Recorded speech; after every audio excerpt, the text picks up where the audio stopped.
Ambassador James S. Gilmore III. Always good to have you with us. Thanks for joining me again today. Happy to be with you today, Sam. Current news, always current news. Ukraine, what is going on in Ukraine and about Ukraine? There are meetings, there are side meetings, there are discussions that we read about, don't know the details. But could I ask you to use your experience in the diplomatic front, sir, and explain what you think is going, what the dynamics are, and what does that portend for Ukraine 3, 6, 9 months down the pike as things presently stand with these various parties negotiating back and forth? Well, first of all, for your viewers' sake, let me just mention two things. First of all, I'm a lifelong politician. I've been dealing with politics since I was just a very young man, and I've been relentlessly engaged in it for my entire life. So that is the framework on which I come to your question. And then the second thing is, besides being the governor of Virginia through that political experience, I also was United States ambassador to the OSCE, the Organization for Security and Cooperation in Europe, in Vienna, Austria, for about 2 years. And in that role, I had a chance to represent my country, our country, in an international organization of 57 countries that met on security matters in the heart of Europe. So, well, I come at your question from this type of background. So I guess I would start, Sam, and let you continue with your questions. But I would start by saying that the Trump administration has changed the environment of the conflict in Europe a great deal since he was inaugurated. The previous administration had basically said, look, we're going to support Ukraine as long as it takes, said President Biden. And then he was very slow and reluctant to actually send anything to them that would cause a change on the battlefield. But policy-wise, he was prepared to condemn Russia and fight Russia in their fascist invasion that took place 3 years ago. Actually, it was 3 years ago. They started in 2022. And their effort was to conquer Ukraine and destroy it, to either murder or imprison all their leadership and turn Ukraine into at best a vassal state and probably just a province of Russia. That has failed. The United States has kept Ukraine alive, as well as some of the European powers that contribute more than most Americans know. But it's basically come down into a stalemate. What President Trump has done is shaken up the bag. That's what he does. He has now basically said, look, I'm going to start a negotiation with Russia. He has sent messages that we can discuss from a variety of different people. The Munich Security Conference was held last week, which is a Europe-wide, globally wide, really, conference that's held every year in Munich, Germany. And in that, multiple messages were sent by the Trump administration. Number one, Trump himself revealed that he had been talking to Putin, which was surprising to the Europeans and surprising to Ukraine. Second of all, the Secretary of Defense, Pete Hegseth, gave a remarkable speech in which he basically conceded that the goal of Ukraine to restore their national borders and their national territories was not realistic, and that therefore they should be expected to give up territory. They also said that Russia's demand that Ukraine not join NATO should be agreed to. And that finally, that if there was any security requirements post-agreement, that the United States would not send troops to Ukraine. That was a stunning speech, very surprising, because it seems to concede everything in the negotiation before it began. And in fact, that speech was the Russian position. So that was a very surprising speech.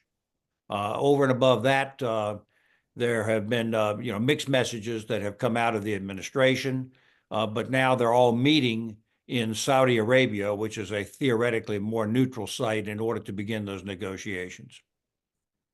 Well, now, Mr. Ambassador, when you say they are all meeting, I think it's important to note that the word all does not include Ukraine, if I understand correctly on this. What are your thoughts on that? Is this a Russia, United States, for lack of any other term, and East, West, and Ukraine is simply be told what the outcome is, or what point is Ukraine to be a participant, or in your opinion, should be a participant in these negotiations? That's an excellent comment, Sam, because when I was thinking about the word all, I was thinking about the entire American delegation and the entire Russian delegation. But that's all that's meeting, those two countries meeting without Europe involvement and without Ukraine involvement, which was very unnerving to the Europeans and very alarming to the Ukrainians, who announced that they would not accept any type of agreement. But I think that the tea leaves up to this point and the open comments that were made in Munich and otherwise implied that there was already a cooked agreement, that Putin and Trump had already cooked an agreement, that there was going to be an agreement. And that agreement would mean that Ukraine would be sacrificed and the United States would withdraw its financial and military support from Ukraine, thus forcing them into a surrender. That has not happened. Maybe it will happen, but it hasn't happened yet. I repeat, there's very little transparency here. We really don't know what's going on inside the Trump White House in this foreign policy matter. But there is a top flight team that is there on behalf of the United States. The Secretary of State is there. The head of the CIA is there. The top Americans are there. And the Russians have sent a top team, including Foreign Minister Lavrov, with whom, by the way, I was acquainted once when I was in Vienna. And they have begun to discuss things. As of this morning, which is, what day is it? Tuesday, I believe, isn't it? It is. They have adjourned without any agreement. So all that really has happened here so far has been a reestablishment of communications between the Americans and the Russians, and that's it so far, unless there are understandings, agreements under the table, of which we are not aware. And so far, it does not look like that. So what has everybody given up? Well, the Americans gave up participation by the Europeans and the Ukrainians and went alone on this. In order to try to reach an agreement directly with the Russians without interference from other powers. The Russians gave up their isolation. They now have agreed that they're going to reestablish diplomatic relations in Washington and in Moscow, and that the talks are going to begin. So that is what that's all that they've given up so far. So this is only the opening gambit, if you will, in the chess game that's going to go on in the future. I believe that, again, as you say, each day things change, but somewhere in the near future, I believe his title is Special Envoy of some sort, General Frank Kellogg, who I believe you two know each other. Keith Kellogg, that's correct. Keith, excuse me, Keith That's Kellogg. correct, yeah. It is to do some apparently special negotiation or negotiating, and is to be in Ukraine in the near future. Can you speculate what exactly he is to be doing, or is intended to be doing, or hopes to be doing in this process? Any thoughts? All we know is what we read. And there are a couple of things that are interesting. Yes, I do know Keith Kellogg. He's a fine man. He was designated to be a special envoy on Ukraine. There are two things that he's done. There are three things to say. First of all, he's not in Saudi Arabia for the opening discussions, which is considered odd, considering that he was designated as the Ukraine envoy. But a fellow by the name of Wyckoff is. He is behaving as though he is an independent special envoy, although he was designated envoy for the Middle East. Not the European conflict, but there he is in Saudi Arabia, sitting next to the president and the Secretary of State as negotiations begin. But Keith Kellogg is not there. Keith Kellogg has reported two things. First, he is going not to Saudi Arabia, but to Ukraine in order to discuss with the Ukrainians the status of the American position. And third of all, and I find this very strange, he has issued a questionnaire to the Europeans and asked them what they would be prepared to do in a settlement, post-settlement situation with a peace establishment. I find that very strange. The people that I know in Europe the president of Macron of France or the Prime Minister of Great Britain or the Chancellor of Germany would consider that to be pretty strange that they would be asked to fill out a questionnaire. But all of this, Sam, ignores the true reality of what is going on. All of what we've talked about so far in your podcast is process. Who's where, what kind of discussions are going on, who's present, who's not present. It's all process. The question is, what are the fundamental interests of the various parties involved? That is what is needs to be settled in order to resolve the war on the battlefield. I don't know that you can do that personally. And I'll be interested to see how this develops. The Russians so far have taken, predictably, a very strong position. And it basically said, yeah, we went to war in order to achieve certain political goals. This is what they are, and we won't settle for anything less. Okay. And their position is we get to keep what we've conquered, and Ukraine can't join NATO, and that's it. Well, dictating to Ukraine what they can and cannot do is a violation of the OSCE principles, which says that post-World War II, any country can do what it wants to do in terms of alliances. A second OSCE principle is that military conquest is not permissible. But that's what we've seen for the last 3 years. The Russians have engaged in military conquest, including war crimes and atrocities all through Ukraine, and are doing it today, as a matter of fact, by sending missiles to attack their electrical and their water and infrastructure grids. That's not permissible under OSCE principles, which the Russians subscribe to.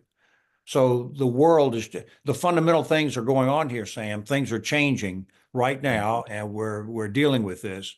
I believe that we have to keep our eye on the political outcomes that everybody has at stake here, and there are four: the United States, Russia, Ukraine, and Europe.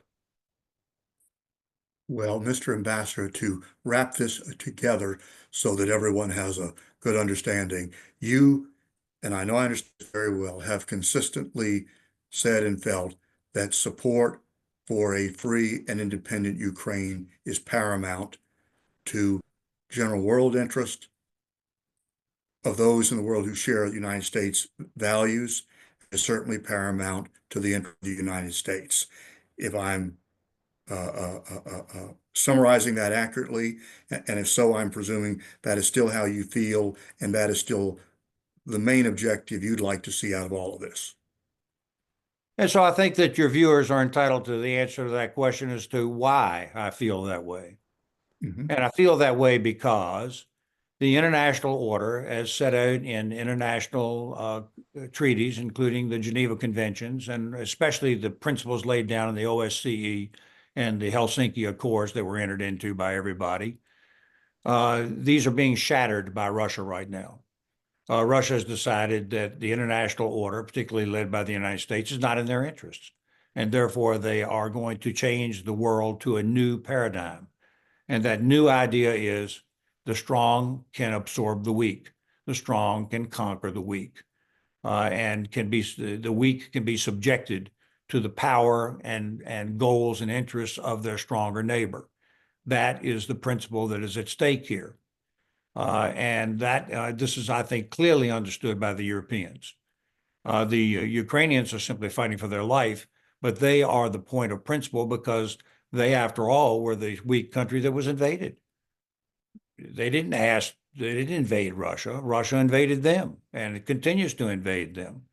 But the question is, what principle are we involved with here? What are the new borders in Ukraine?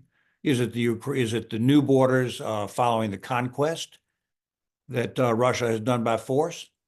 Or is it the original borders, which the international community all agreed to, and in fact were guaranteed by the United States, the United Kingdom, and Russia in the Budapest Memorandum of 1976, I believe. This is what's at stake here. So I want to state this very clearly. We are at war. There's a hybrid war underway now globally, worldwide. The question is, will it become a shooting war that will go all the way up to a nuclear exchange, or will it simply be a battlefield war the way we're seeing right now in Ukraine and potentially in Taiwan?